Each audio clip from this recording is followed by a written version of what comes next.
There are 4 key movement patterns we'd like to have in our swing. These key movements will allow us to have a powerful, efficient swing where all of the energy that we're generating from the ground will be able to be channeled up through our legs, our torso, kind of bypass our shoulders a little bit, be captured by our hands, and then released from the bat into the ball. So let's take a look at these 4 key movements. On the right, I have Jenny Finch, and on the left, we'll have a player, and she can illustrate what happens when we don't do these 4 key movements. Well, let's look at the first one. We want to have our body in an alignment so we can have a nice, good leverage angle. By that, we'd want to have a load angle, leverage angle. If I draw this line here from the back of the head to the outside of the back foot, we want this to be between 75 and 78 degrees. The reason this is so important, it's going to allow us to do the second key movement when we want to. When we want to say go, what we need to do is load the body with leverage. That's sometimes thought of like the negative move, and in that positive move, we want to be able to push off or press off this back side. And we need to be able to do that when we say go. I like to use the analogy of being a cheetah in the jungle. And you can smell the antelope, but you can't see it. But you know it's going to be there. So you need to have the body. The cheetah has its body poised, ready to strike. The moment it sees that antelope, the moment it says it's time to jump. Of course, when we're hitting, we don't want to be jumping out, but we need to be in a position that when we say it's time to shift forward, that we can do that. As we see our student over here, she's got her knee and her foot, everything's kind of lined up in this area, and it's going to be very difficult for her to get any type of pushing off the back side. In fact, you can see she just kind of reaches out that front foot, and it sits down, and both of her feet, and we look in this back foot in particular, is flat. So, not able to get a good load leverage angle. That is the power movement, is really pushing off that back side. This is where we're really going to generate a lot of forward momentum. I like to say we're creating a stretch. And as Jenny's doing this, notice how her hips stay level. And we'll draw a line here, how her torso is going to stay stacked, and in fact her spine is going to stay neutral, perpendicular to her hips.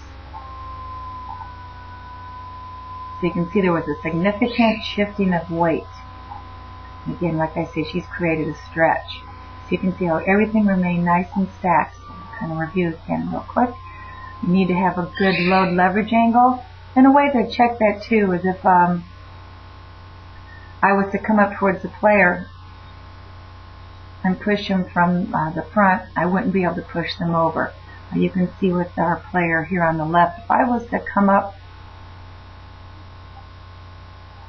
from here, I'd be able to definitely push her over. She didn't keep that low leverage angle. And then pushing off that back side, creating a stretch. That's one of the key power movements. And also notice that as we're pushing off that back side, we're doing it before that front foot hits the ground. Okay, I want you to notice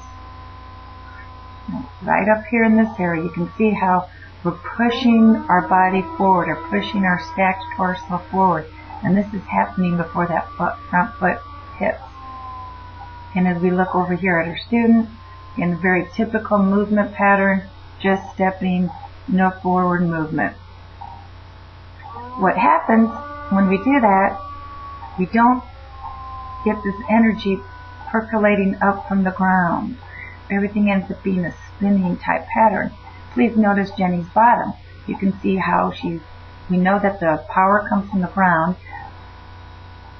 Our swing is actually going to start with our feet, and then this allows our hips to be unlocked, and so everything can continue to be funneled, the energy channeled up her body. As we look at our student, You can see since she didn't get off the back side, as you look at her bottom, everything's kind of grinding into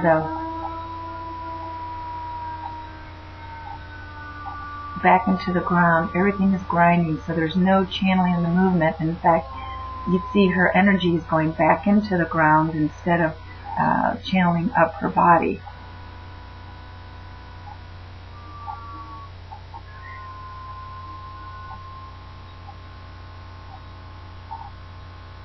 So this is very important while we want to get off that back side. We don't want our energy to go back into the ground. We want it to be, again, working up her body.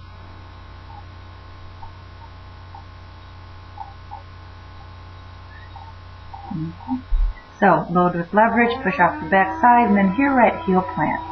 Very important to see here, we want to have the stacking to have continued. So level hips, Jenny's nice and stacked with her torso, but what's also very important is that she has the stacking going on here with her elbow, bat, and hand alignment. So here's her elbow, here's the hand, and the bat. This needs to be stacked as well. This is going to allow the bat to get into the hitting zone very quickly and then remain in the hitting zone for a very long time, so we'll have a greater margin for error. Also, please note how she has her elbow and her hand relatively level as well. So yeah, this going on right here. Very important. So again, for getting the proper bat plane, swim plane going. As you can see with our student over here,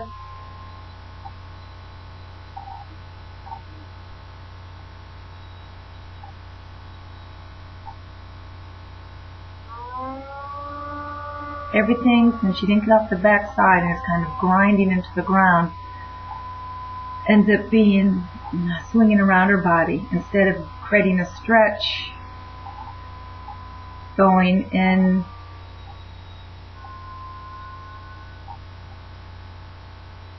this direction going forward. She does it more in a twisting fashion. And her hands, you can see how the hands were out of alignment here.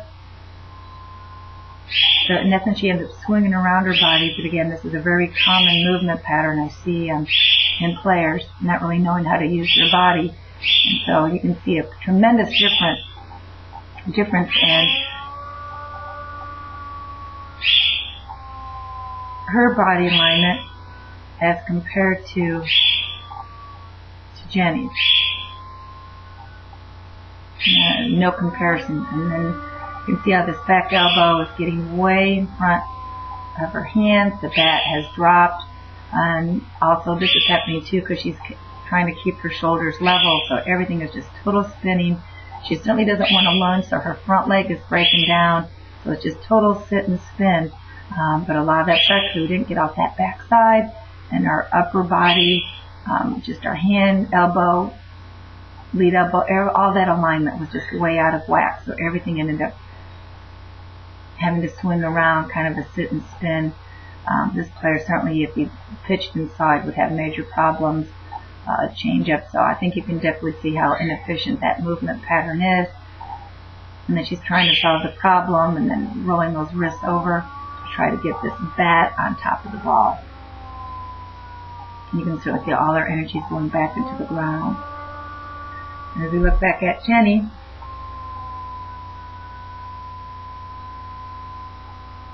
you can see how the energy is continuing to funnel up. So she's stacked, again, here and across in that fashion. And the bat is allowed to get into the zone very quickly and then stayed through the zone for a long time for a greater margin of error. Also, what's extremely important is that this angle right here between her bicep and her forearm needs to remain pinched. We want this elbow, back elbow, to be under the hands for as long as possible. That's going to allow some great whipping action. That's what we want. We want the bat to be whipped into the zone, not having a spinning type of movement into the zone, again, which is very common. And then the fourth movement is locking out at contact. We want this lead leg to be as firmed up. Same with this lead arm. Wherever you have a bent joint on this front side, that's going to be absorbing energy. And if we look back to our player over here on the left, you can see this front knee is just really bent. A lot of energy is going into that front leg, but most of it actually is going into the ground. We would like to have this back side, though, nice and flexed. This is indicating that we got off the back side and was able to shift everything to the front with all the energy being unloaded into the ball. I'm also going to show you another really great picture of using Jessica Mendoza, and we'll flip her around here. Again, how she's not reaching, she's actually pushing her body forward. And really note how she creates this tremendous stretch here with this lead arm, and she has the stacking going on here and in this fashion. But also note how she's pushing away from her hands from that weight transfer. And then how she keeps the angle here.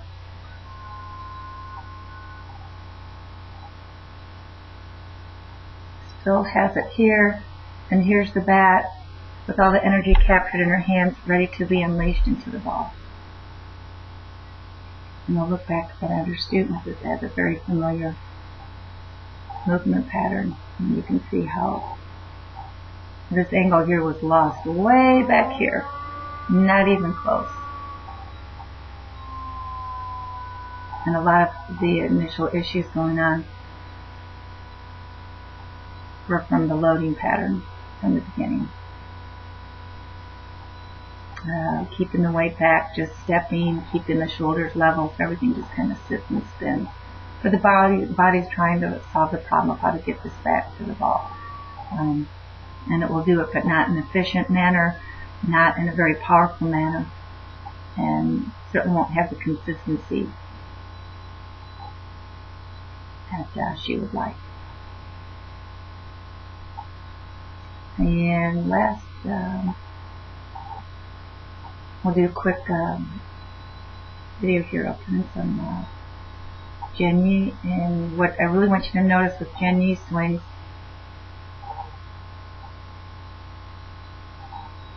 is how she really has, again, that kicking action coming off the back side. You can definitely see how all the energy is being tapped into the ground, channeled up through her body. Again, shoulders working underneath, they are not level. Boom. So, for another quick review, we want to load our body with leverage.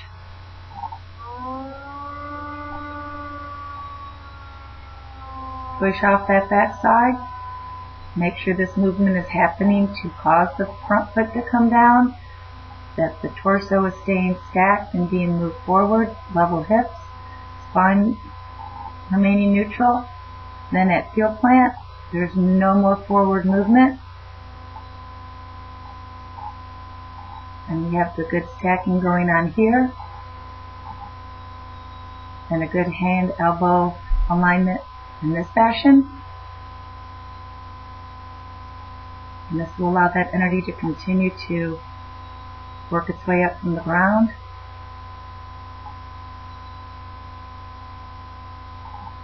This fashion, being captured by the hand, locking out this front leg, front arm at contact. You can see how there's no weight on that back foot. Everything working out, being captured by the hand, flipped into the ball. So, those are our 4 key movements. I hope you found this helpful.